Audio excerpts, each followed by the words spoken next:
नमस्कार, स्वागत है आपका हमारे चैनल पर। एनसीपी सुप्रीमो शरद पवार ने बागी विधायकों को वापस आने की दी धमकी। आपको बता दें कि प्रेस कॉन्फ्रेंस के दौरान शरद पवार ने बागी विधायकों से कहा कि एमवीए के भाग्य का फैसला विधानसभा में होगा, गुवाहाटी में नहीं। और जो तमाम विधायक यहां से गए हुए हैं गुवाहाटी, उन्हें वापस आना ही होगा। तो वहीं दूसरी तरफ केंद्रीय मंत्री नारायण राणे ने शरद पवार के ऊपर साधा है निशाना और कहा है कि इस तरीके से धमकी नहीं दे सकते हैं शरद पवार। और इसी के साथ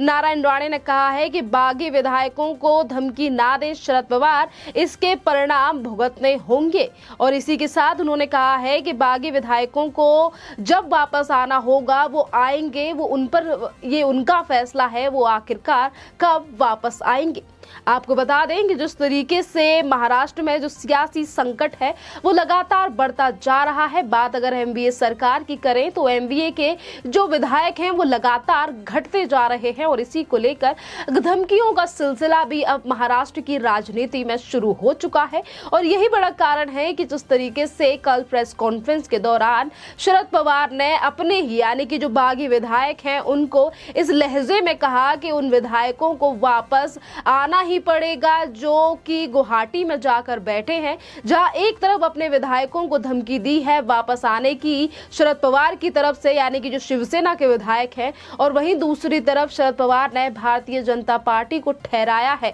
बिना नाम लिए। पर जिस तरीके से उन्होंने तमाम पार्टियों के नाम लिए, कहा देश में काफी सारी पार्टी है, बसपा है, टीएमसी है, समाजवादी पार्टी है, इसके अलावा तमाम पार्टियों का नाम लिया गया शरद पवार की तरफ से। और इसके साथ ही उन्होंने कहा कि इस पूरे प्रकरण के पीछे कौन सी पार्टी है और किसका सहारा मिल रहा है, एकनाथ शिंदे को ये बात किसी से नहीं छुपी है। आपको बता दें कि जिस तरीके से एकनाथ शिंदे का जो गुट है वो लगातार मजबूत होता हुआ नजर आ रहा है और यही बड़ा कारण है कि कभी संजय राउत से लेकर उद्धव ठाकरे और क्या शरद पवार जिस तरीके की बयानबाजी कर रहे हैं, ये दिखा रहा है कि किस तरीके से आज जो बड़े नेता हैं यानी कि जो पार्टी के प्रमुख हैं, तीनों पार्टियों के जो प्रमुख हैं, किस तरीके से आज उनकी बौखलाहट है वो निकलकर सामने आ रही है। अब हम बताते हैं कि आखिरकार नारायण राणे ने जवाब तो दिया है, निशाना तो साधा है शरद पवार के ऊपर। इसके साथ उन्होंने क्या क्या कहा है।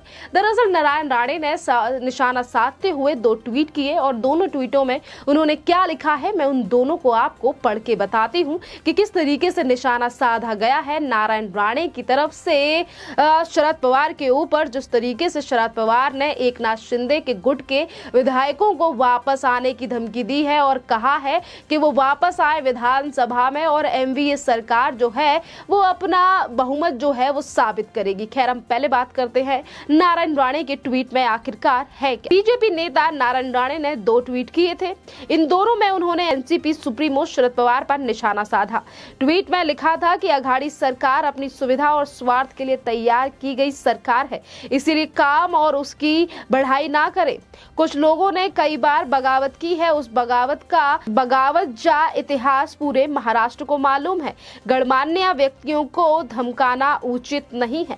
और वही नारायण राणे ने अपने दूसरे ट्वीट में लिखा है, नारायण राणे ने अपने दूसरे ट्वीट में जिस तरीके से बातों का जिक्र किया है उसमें उन्होंने माननीय शरद पवार सभी को धमकियां दे रहे हैं, सभागृह में आकर दिखाओ, वहां आएंगे और आपके मुताबिक मतदान भी करेंगे। उनके बालों को भी छूने की कोशिश की तो घर जाना मुश्किल हो जाएगा। जी हाँ, ये बात कही गई है नारायण राणे की तरफ से कि अगर जो बागी विधायक हैं और अगर उन्हें विधानसभा में कुछ भी होता है या फिर उनको कुछ भी नुकसान पहुंचाने की कोशिश की जाती है एमवीए सरकार के नेताओं की तरफ से या बाल बाका करने की कोशिश की जाती है तो घर जाना मुश्किल हो जाएगा उन लोगों का जो कि उन बागी विधायक यानी कि एकनाथ शिंदे के गुट के विधायक हैं, उन्हें नुकसान पहुंचाने की कोशिश करेंगे। जिस तरीके से बीजेपी के नेता हैं, कद्दावर नेता हैं और पहले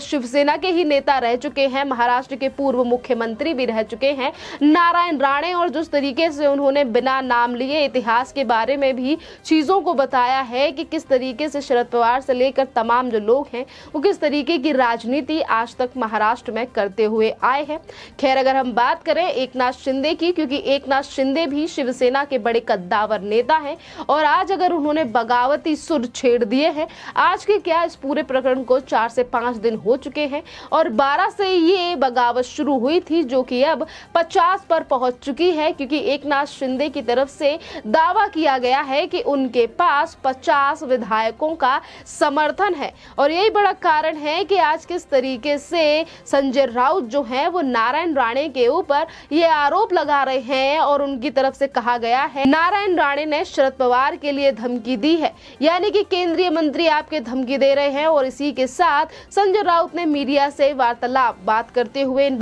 चीजों का जिक्र किया है। क्या देश के प्रधानमंत्री नरेंद्र मोदी और देश के गृह मंत्री अमित शाह इस बात का समर्थन करते हैं, यानी कि जिस तरीके से अगर विधायकों को लेकर जो भी समर्थन में नेता की तरफ से बयान सामने आ रहा है तो वहीं किस तरीके से एमवीए के जो नेता हैं उसे धमकी करार दे रहे हैं और वहीं उन बातों को कोट नहीं किया जा रहा कि किस तरीके से शरद पवार ने कहा कि उन विधायकों को वापस आना ही पड़ेगा और एमवीए की भाग्य का फैसला जो है वो गुवाहाटी नहीं बल्कि महाराष्ट्र की विधानसभा में होगा। इसी के साथ हम आपको ये भी बता दें कि जिस तरीके से महाराष्ट्र की राजनीति इस समय पर चल रही है, जहां एक तरफ उद्धव ठाकरे से लेकर यानी कि शिवसेना, एनसीपी और कांग्रेस के जो तमाम नेता हैं इस पूरे प्रकरण का जिम्मेदार भारतीय जनता पार्टी को ठहरा रहे हैं और कह रहे हैं कि भारतीय जनता पार्टी ने ही ये सारी चीजें कराई हैं, तो वहीं राज्य के उप मुख्यमंत्री अजीत पवार ने इन चीजों से नकार दिया है। उन्होंने कहा है कि अगर बगावत हुई है तो इसमें बीजेपी का कहीं पर भी कोई हाथ नहीं है, बीजेपी के नेता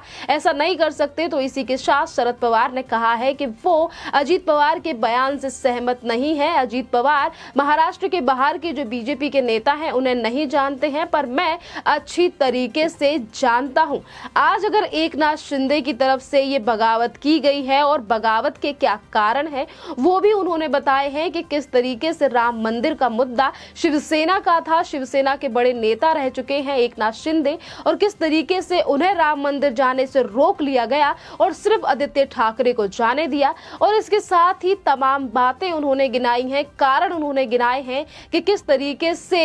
हिंदुत्व का सहारा लेकर राजनीति महाराष्ट्र में की जा रही है और वो हिंदू हृदय सम्राट बाला साहब ठाकरे के शिष्य हैं और वो इस तरीके की चीजें नहीं कर सकते। तमाम जो चीजें आज सामने आ रही हैं कि किस तरीके से सारे कारण चिट्ठी के द्वारा या फिर हम कहें उद्धव ठाकरे के जो पीए हैं जब उन्होंने बात की उस समय पर भी इन्हीं चीजों को एकनाथ शिंदे के द्वारा दोहराया गया था कि किस तरीके से वो परेशान, यानी कि एमवीए की जो सरकार है जिसमें 3 पार्टियों का सहयोग है, एनसीपी, शिवसेना और कांग्रेस, और इसका उदाहरण भी दिया गया था एकनाथ शिंदे की तरफ से। उन्होंने कहा कि जब से ये सरकार बनी है तब से इसका कोई भी फायदा शिवसेना को मिलता हुआ नहीं नजर आ रहा है और वहीं इसका पूरा फायदा एनसीपी को मिल रहा है। फंड से लेकर तमाम जो बातें हैं उसका मुनाफा एनसीपी को हो रहा है और वो चाहते हैं कि ये एमवीए सरकार से बाहर निकलकर शिवसेना बाहर आए और एनडीए के साथ अपनी सरकार बनाए जिसमें देवेंद्र फडणवीस को मुख्यमंत्री और उन्हें डिप्टी सीएम बनाया जाए। यानी कि एक तरफ जिस तरीके से शिव सैनिकों ने, आपको बता दें कि हिंदू हृदय बाला साहब ठाकरे की पाठशाला में ही हिंदुत्व का पाठ पढ़ने वाले हैं एकनाथ शिंदे, और उन्होंने ही आज ये बगावत करके साफ कह दिया है कि एक तरफ उनके साथ 50 विधायकों का समर्थन है और वहीं दूसरी तरफ शिवसेना के ऊपर भी उन्हीं का हक है। जिस तरीके से ज्यादातर जो विधायक हैं आज वो साथ हैं एकनाथ शिंदे के। और वहीं अगर बात की जाए महाविकास अघाड़ी सरकार की, तो महाविकास अघाड़ी सरकार के पास सिर्फ विधायकों को मनाने, धमकी देने, इसके अलावा और दूसरा काम नहीं रह गया है, क्योंकि बार बार पे विधायक विधायकों को मनाने की बात जो है वो सामने आती रहती है, क्योंकि जिस तरीके का बयान शरद पवार की तरफ से दिया गया है कि हम अगर फ्लोर टेस्ट हुआ तो विधानसभा में बहुमत को पास करेगी एमवीए गवर्नमेंट, तो वही एकनाथ शिंदे के जो तेवर हैं वो कहीं और ही इशारा कर रहे हैं। अब देखना अहम ये रहेगा कि अगर एकनाथ शिंदे के विधायक यानी कि गुट के विधायक वापस आते भी हैं महाराष्ट्र में तो किस तरीके से चीजें होंगी, क्योंकि इससे पहले एकनाथ शिंदे पहले ही बोल चुके हैं कि वो